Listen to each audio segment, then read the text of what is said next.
Just give me a second. Go ahead, yeah. Even atheist philosophers of science and evolutionary biologists have realized there's big problems with with sociobiology, as they call it. Sorry, what was your question? I just said you're wrong, but yeah, it's fact. In what way? It does explain a large amount of human behaviour. Okay, so how would they explain altruism? There's like really good explanations of this. Go on. How would they?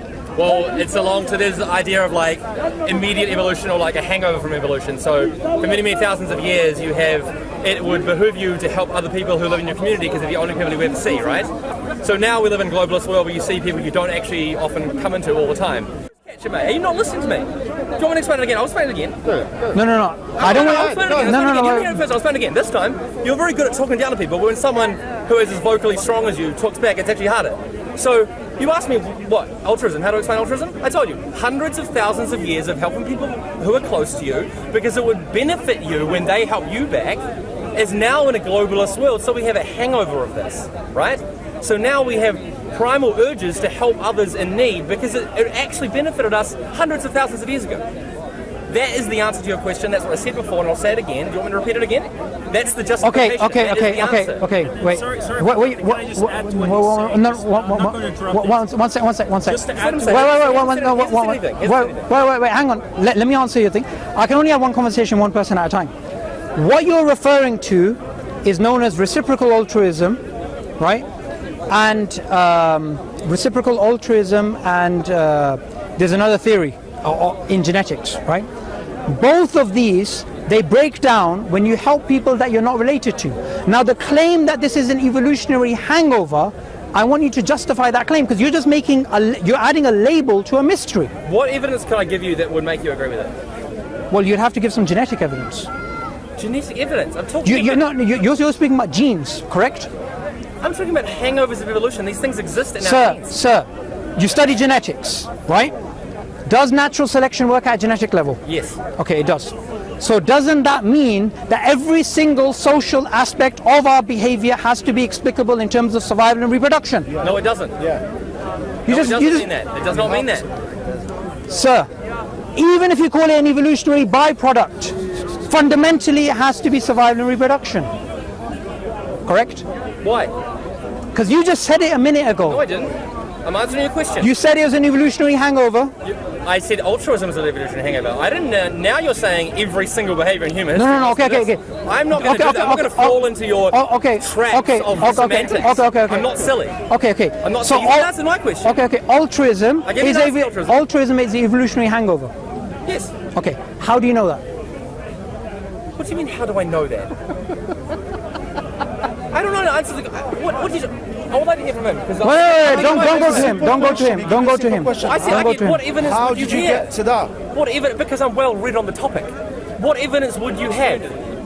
What evidence would you hear? What would be okay for you? Because my explanation was okay for you before. Okay. Why isn't my explanation okay? I want you to give me a testable hypothesis which shows. Testable hypothesis? Yeah, you came. You're talking about anti-evolutionary behaviour. You're not talking about testable hypothesis. Okay. Wait, hang on a second. Raising your voice doesn't improve your argument. No, I agree. I agree with that. You agree with that? That's fantastic. So let me just make a claim, and I want you to shoot it down if I'm wrong.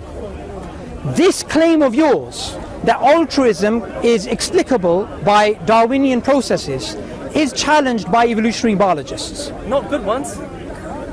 Okay, so let me give you one good one, and I'll give you another good one. Okay, good. And if you don't think they're good enough, then you challenge them, not me. Okay. Professor Dennis Noble at Oxford, he's an atheist, and he's an evolutionary biologist. Oh, atheist. Right? Because it's a religion. Now, this is what he says. He says the selfish gene idea is false, and he says it is not even falsifiable. Okay. Next.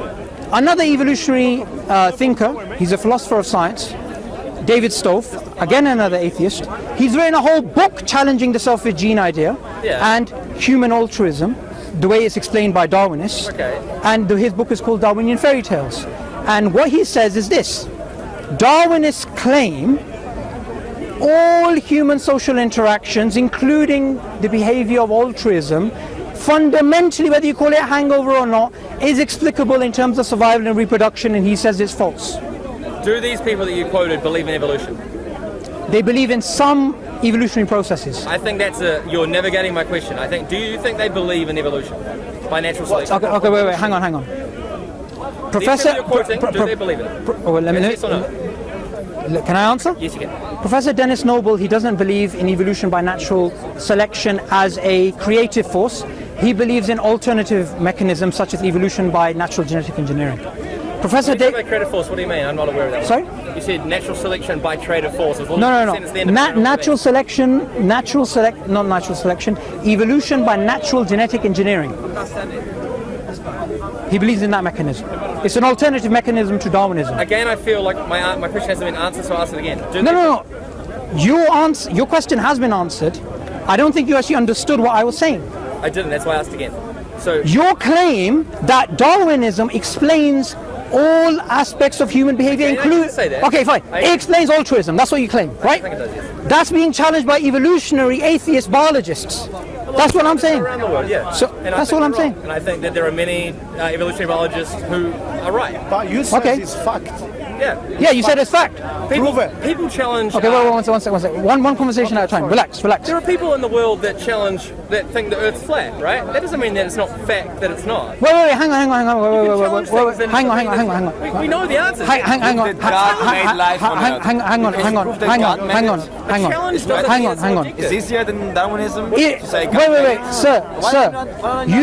You can't make the equivocation between the selfish gene idea and the shape of the Earth. No, but he said the fact that people challenge it means that it isn't a fact. So I gave him an analogy. No. Sir, can I complete, please? Yeah. Sorry, one second. I think that evolution's a fact, yeah. Okay.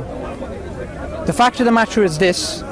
Your claim about the selfish gene explaining altruism is something which is not even accepted in evolutionary circles amongst atheists. When you say accepted, you're actually taking a few people and saying that the scientific community writ large is not accepting it, which actually isn't true. Wait, hang on. I think your conclusion, I have less of a problem with that than I do with your overall conclusion that one little part of it's false, therefore all of it's wrong. And that's just simply not true, okay? Because you can't provide me anything that's an alternative that provides more of the data and explains more of it. You're basically being like a god of the gap, so to speak. So no, it's not. Hole that maybe a few people disagree with, therefore all false. Okay.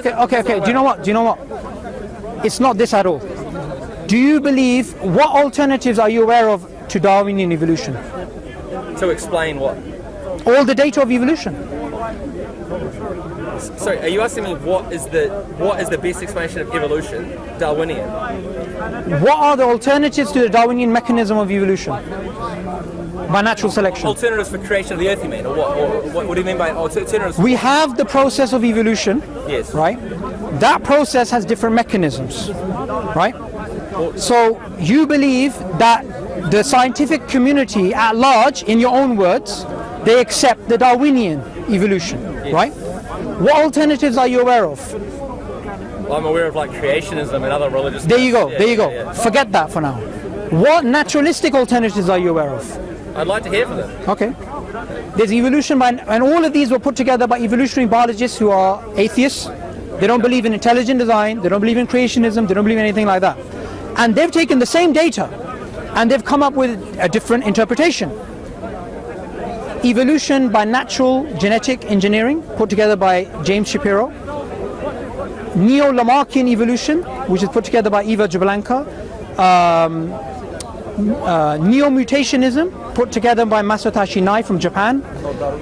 Lynn Margulis, symbiotic evolution in terms of alternatives, not the origin of eukaryotic cells. And evolution by self-organization, put together by Stuart Kauffman. All of these guys are atheists, and they don't believe natural selection explains biodiversity and human behavior. So what conclusion are you drawing from that? My conclusion is, this is something not set in stone. Darwinian evolution. It's not something set in stone. But evolution is though, but it's not Darwinian evolution. Is that what you're saying? Evolution has many different meanings. Yeah, right? you're just telling me 6 of them. No. These are models. There's a difference. Yeah. There's two things here. Whenever we look at evolutionary theory, there's two particular parts of evolutionary theory. There is a history, a phylogenetic reconstruction they try and make, and there is a mechanism by which that phylogenetic reconstruction took place. Okay? Now, in terms of the mechanism of evolution, we have many different alternatives. In terms of the history of life, Lamarck, who published his book decades before Darwin, he believed in multiple origins and parallel lines of evolution, and he believed in progression, right? Charles Darwin, he believed in universal common descent. Okay? Now, I don't accept any of them, because all science can do is give you workable models which are then falsified. So I'll accept any of them as working models, but I won't say that they're true in the literal sense. That's all my position is. So what would you say is true in a literal sense?